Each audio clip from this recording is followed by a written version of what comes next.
March Madness is a multi-billion-dollar business. Only the Super Bowl is bigger.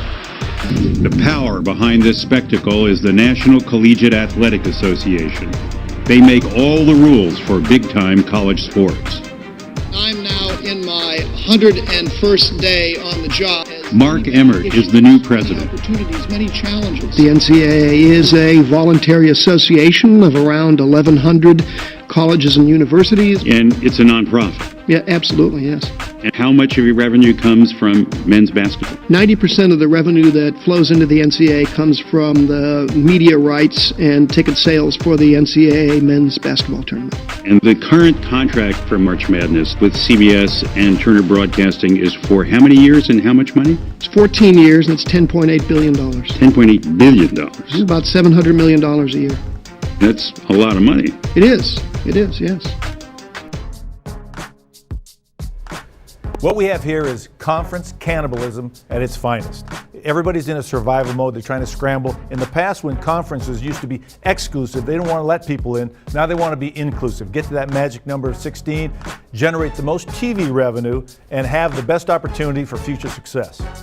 I think we're seeing sort of the end of college athletics as we know it. I hate to be a doomsayer here, but I'm used to looking at things a certain way, and I believe in traditions, and I believe in rivalries, and I think a lot of alumni do as well, and I think we're seeing people just panic mode, fear factor, as someone said it to me, grabbing whatever boat that they can grab onto, whether it's for the betterment of themselves or necessarily the betterment of their so-called peers. There's no collegiality left.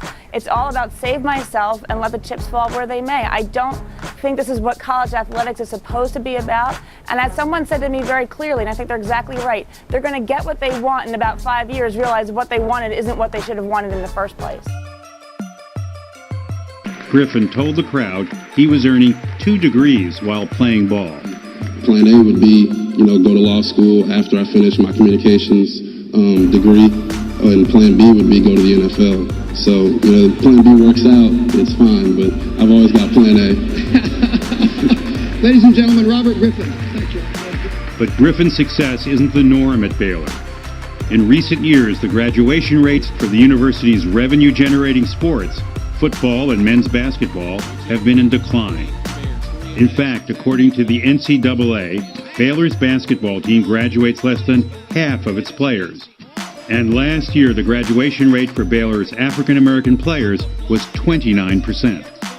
The question is, does a course offered and taught by the head football coach create some kind of academic fraud? There is room for abuse. For example, take the Georgia case. In the Georgia case, in which grades were given, which I think was a mistake, where attendance was not taken, which is clearly a mistake, and silly exams were offered, that's academic fraud of the worst kind. Brand, of course, is referring to Jim Harrick and the scandal at the University of Georgia, where a player revealed that he received forced credit for a class offered by assistant head coach Jim Harrick Jr. The catch?